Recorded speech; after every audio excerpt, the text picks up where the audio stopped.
Wake up, wake up. Geoff Bodine's in the room. There you go. Geoff Bodine with the self-introduction as we're joined in the media center. Geoff Bodine, 18-time winner in the NASCAR Cup Series, the record holder for the fastest lap ever turned in a stock car here at Atlanta Motor Speedway. He's also recently released a book titled All of It, Daytona 500 Champion Tells the Rest of the Story. Geoff, thank you for joining us. Just sort of tell us where you're at right now and what you've been up to. Well, thanks. It's great to be here. And I haven't seen most of you in a long time. I haven't seen that lady on the end of the table there in Charlotte a few weeks ago. But, no, I live in Florida, so I don't get to many races. We were in Daytona last weekend trying to sell this book and some other stuff. Yeah, this is a great book, all of it. I tell about my career, of course. Pretty boring. I only won 55 races in 1 year. But there's a lot of stories to that. I got a couple guys laughing. But then I tell about, there's a chapter in here, The Intimidator. Now, we all know who that was. Sure wish he was here so he could read this book. He probably wouldn't be happy with me. I got a couple more laughs. No, really, Dale Jr. has read it. And I don't know if you watched his podcast when he was talking about it. He said, man, Geoff wrote a lot of good stuff about my dad. Well, he was a great guy until he put that helmet on. As a lot of you know, I think Deb probably does, that he helped a lot of people off the track personally. But when he put that darn helmet on, I don't know, there's a nail in the top or something. It turned him mean. But still, he's a great guy. I wish he was here. And the last line of the chapter, The Intimidator, Dale Jr., the other day on his podcast said, I don't know why he said that. I don't know why he said that. I don't know who told him. Well, Dale Jr. told me that. I wouldn't have put it in there unless he told me that line. Now, I'm not going to tell you what it is. You're going to have to buy a book. But, yeah, I miss him. It's about, my wife hates me to say this. It's about how people cheated back in the day. We used to have this big play box, way big, we could do things in. And there were rules, so if you went against the rule, that was cheating, right? I always went around a rule. That's kind of how we build our bobsleds. And it wasn't really cheating. Now, after I designed a lot of stuff, NASCAR outlawed them, said you couldn't do that anymore.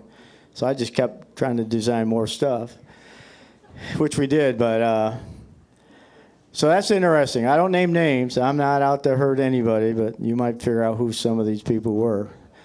One guy blew an engine up after he won to Winston, and, I'm sure it wasn't a big engine. No one's laughing. Come on. We all know who that was. Yeah. And, a lot of stuff in the modified days. The sad part is when I was racing late models, Xfinity now, they're not counting all the races I won in that. It's all the same. Xfinity, it was late model, it was Grand National, and now it's Xfinity. But they don't count those races, so I'm a little disappointed about that. And the last chapter is why I wrote the book. And has anyone seen the book? Anyone read it? Thanks a lot, guys. Thanks a lot, guys. Okay, I'm going to read this on the back side. Rick Henrik wrote the foreword in the book. And TNN, Trinity Broadcasting, published the book for me. It's Christian Network, right? Because, I put in there, I know why my life has been like it is. All the good stuff is because of God, accepting Jesus. I take credit for all the bad stuff I've done. I didn't listen. But Rick wrote a piece in there, and they had to take out a few letters and some words he said. But it's funny. But the back of the book, it says, race fans along with Christians always want to know the rest of the story. My book will help teach the non-race fan about auto racing, and for all readers, it will show how true faith in God and accepting Jesus as our Lord and Savior might give them a miracle when they need one. There's no question I got one in Daytona. Who saw that crash? You guys that haven't seen it, go on YouTube. It's there. Come on. But no, it's spectacular. A lot of people say, oh, that was a bad crash. I said, no, it was a great crash. I survived. And the only reason I survived was my faith. You know, I had my faith a long time before that crash. But in this book, it tells why the crash happened. And because there was a reason why it happened. And what happened during the crash, and, of course, what happened afterwards. So that's the most important chapter in the book. And that's why Dominic, right over there, that guy with the hat on like mine, he was a writer. And he kept trying to change my words and what I was telling him. He lives in New Mexico, so we do a lot on the phone. And I said, Dominic, I've never said that word in my life. I don't talk that way. I don't even know what that word means. He kept trying to make it proper. I said, no, use my words, and that's me. I want it to be me, not anyone else. But so anyway, he worked hard on this. We worked, 3, 4, what do you say, Dominic? 5 years? You know, off and on. You know, it was my fault it took so long because how do you end a book when you're still doing things? I couldn't end a book. And I don't remember a lot. My brothers would tell me stories. Oh, we got to put that in there. So we put that story in. And I say, I really did that? Yeah. It's funny how your brain works or doesn't work. There's things I have no recollection of doing in my life. I'm sure I see a lot of faces that are in my generation. Who's 75? Who's in the 70s? Two other guys aren't admitting it. I know. That's all right. That's all right. But that was a great generation we were in for racing with Dale Earnhardt, with Bill Elliott, Harry Gant, Cale Yarborough. Man, I miss him. He was a great guy. Of course, the Ellisons. I could keep naming names, of course. Sterling Marlin, Kenny Schrader. You know, it was really fun back then. People ask, wouldn't you like to be out there today racing? I said, heck no. They're not going fast enough. Come on now. I like to go 197 miles an hour. What's wrong with me? Record still standing here at Atlanta Motor Speedway for the fastest qualifying lap. Yeah. What was it like that day making that lap? It's Tim Brewer. A lot of you folks know Tim Brewer. He was a crew chief for Junior Johnson's teams, and then I hired him when I had the 7 team and for a while. And after practice, I told him, I said, Tim, I think I can run around here wide open. Now I was expecting a look like, really? Or, oh, I don't know. He just said, well, go do it. He was a guy of not many words. He said, just go do it. And I did it. And thank God I made it around. I was worried about turn 2 because there was a little patch in the first time they made the track, and they had to patch a little spot and coming off turn 2. And I was worried about that, but I got through it. And I said, well, 3 and 4 is easier than 1 and 2. It's not as sharp. Gradual corner going in. I went in there, and things were going good, feeling good. And coming off turn 4, there's some little humps in the asphalt. And so the front of the car started moving a little bit. And that concerned me because I thought, well, this could be into the wall or not. But we made it through, and no one could believe I went that fast. I was disappointed, really. I'm not that kind of guy, but I was disappointed. I thought I could go 198. So I was disappointed we didn't get there. Well, let's see if there's any questions from anybody here. If we've got some, we'll get a mic to you. We'll start down here, and then we'll go there to the middle. Sure. Thank you, Jeff. Ray Akers, Skyview Sports. Donnie Ellison just passed away recently. Do you have a Donnie story? No, Donnie hasn't passed. Wait. Cale Yarborough just passed. Oh, Cale Yarborough. I'm sorry. Ooh, you scared everybody. Yeah, there you go. I'm sorry about that, the coffee. Yeah. What's a great story that you got on him? Yeah, I've got one. I have one. I love Cale. He was one of my heroes when I wasn't in the sport. And wanting to get in the sport. And well, we were racing at Rockingham. Man, we got to get that track back. We got Wilkesboro back. Now we got get Rockingham back. That's a real racetrack. Ask anyone that's raced on it. I mean, it's tough. You got to handle, you got to drive. But we were when I drove the Spectrum furniture car my first year, and started a race. Man, I got lapped. Cale lapped me, but it rained. It rained out, so we had to come back.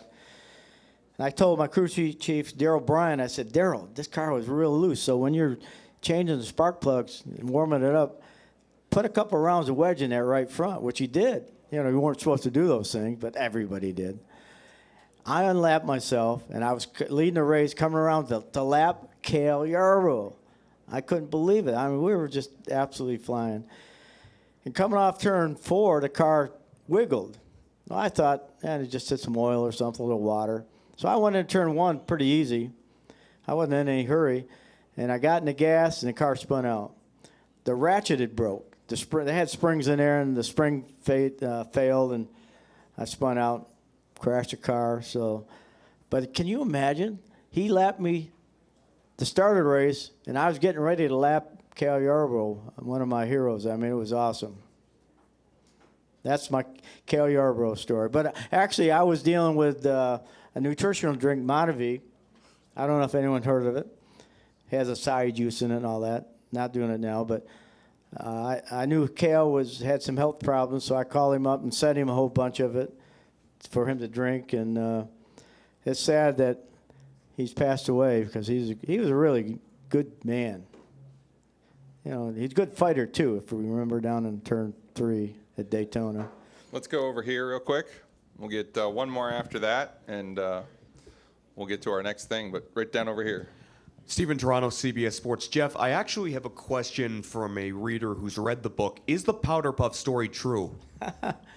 Everything in this book is true. I wouldn't put it in there. And no, I was my parents, built a racetrack. I was a year old. I started racing when I was 5, and but I worked chicken farm, dairy farm, dirt racetrack. So I helped my dad every week getting the track ready, throwing rocks, driving the tractors, and watering. And during the week, if somebody wanted to test there, when I got home from school, my mother would say, Jeffrey, so-and-so wants to test, open the gate.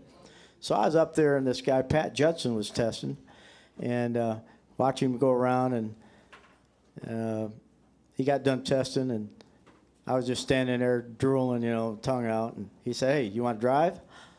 I said, excuse me? Well, I didn't say that, but I said, what?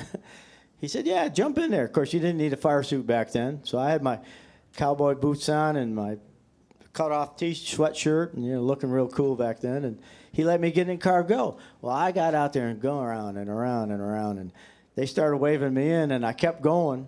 Thank goodness the fuel tank was pretty small back then, so it finally ran out of gas, and I coasted in, and they said, man, you were running. I'm glad you're not racing now. You were running as faster than I was. I knew I could drive. I had an uncle that drove. I just watched him. I learned. So every week, every month, my father would have a Powder Puff Derby for the ladies. They had some good lady drivers back in those days. And one was Nettie Ellis, and I can't name the rest, but she was really good. So I came up with this idea. My cousin Pam's boyfriend had a race car, Mike Casterline, it's all in here, number 588. So I said, I asked Mike, can I borrow your car this weekend? Well, what? You can't race. I said, no, I want to enter the Powder Puff Derby. He laughed. He said, well, heck yeah. I borrowed a wig from my cousin Pam because back then we didn't have the big helmets. It's a small helmet. And so they were already out there making a pace lap. I just drove out behind them. The car stayed in, back then. Who's 580? We don't know. It's okay. Just another woman out there. So I ended up leading the race, and it's getting towards the end, and I said, darn, I can't win. My father always gave the winner a hug, a kiss, and a trophy. I said, I can't win. So I had to decide whether to face the music of racing or pull off and not finish. So I shut the engine off, coasted off. The pit rear was dark, no big lights back in those days, and No one knew I'd done that except my cousin and Mike. And, of course, they told my brother Brett. And he told that story to my parents at their 50th wedding anniversary. And my mother took her finger and shook at me, Jeffrey, you shouldn't have done that.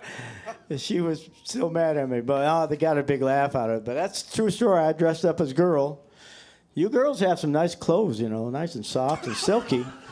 And drove a race car in a powder puff derby. I'll tell him that. Thank you, Geoff. Well, I got one more down over here, and we'll. I'm just getting these guys laughing a little bit. Come on, I got more funny stories. Jacob Zielman, Raceface Digital. Hi. Geoff, 1984, April 29th. You're with what was then a young Rick Hendrick, and go into that weekend, and nobody's sure if you're going to make it to the next weekend. You go win Martinsville. You win the 500 a couple years later. How gratifying for you has it been to watch and see what Rick has built since then, knowing that, really it all started with you guys back in the 80s?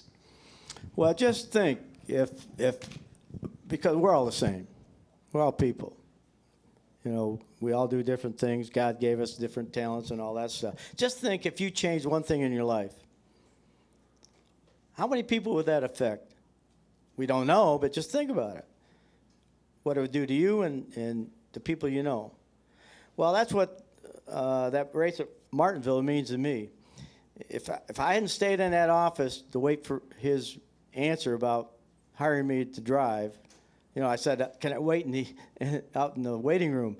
Because we didn't have cell phones back then. I said, man, I've gone, that phone never rings sometimes. So I said, can I wait for the answer? And then he came out and said, you got it. What if I hadn't waited and that phone never rang? How many people would that affect? Because he was going to shut the doors. There might not be a Hendrick Motorsports. And he'll tell you there probably wouldn't be because he spent a lot of money. He wasn't a big car dealer like he is today. So how many thousands of people would that have affected? Well, not even just the people that work for him or around him, but race fans and Jeff Gordon, Jimmy Johnson. You don't know. But it's just mind-boggling thinking about that. Now, I don't take any credit for waiting for the answer. I give God the credit. He put it in my head. I'm just a farm boy. I used to shovel chicken manure and cow manure and get the chickens. The roosters used to chase me around in the chicken hen, the barn. So why did I wait? Why did that come in my mind? It's like building bobsleds. Don't give me any credit. I was watching the Olympics and it just came to my head.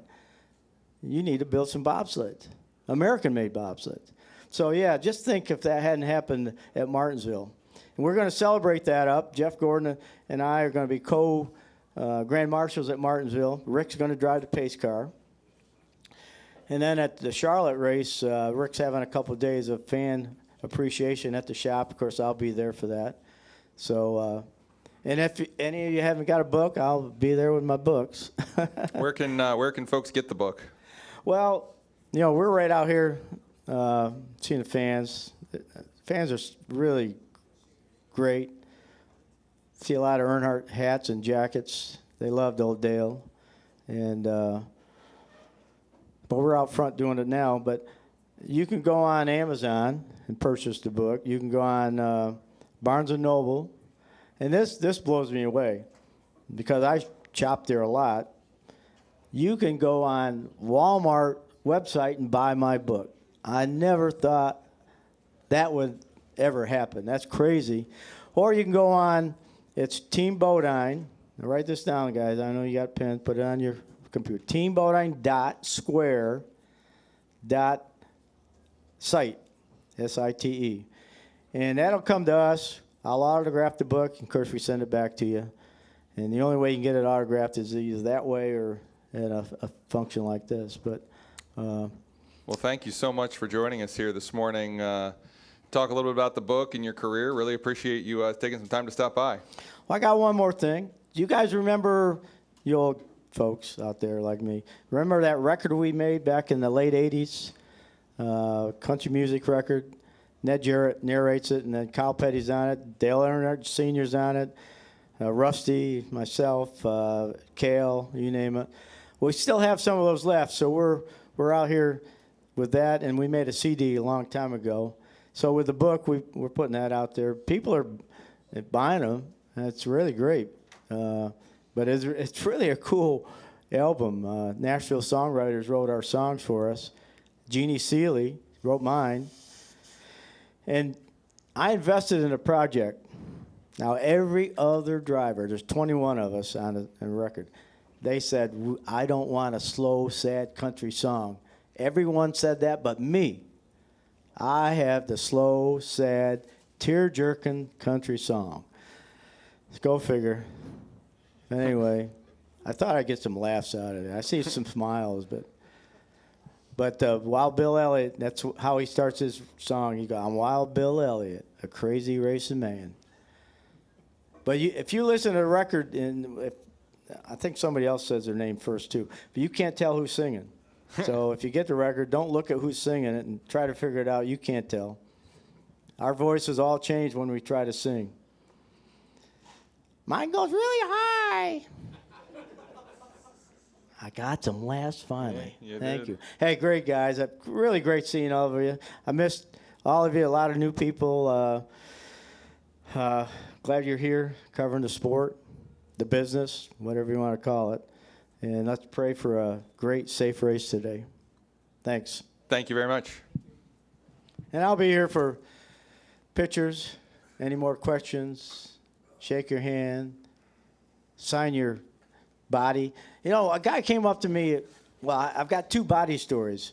I was at Darlington after race. This guy came up with a little short-haired dog, you know, like Spanky Hour game, real short hair. Now, he'd been drinking. He said, hey, sign my dog.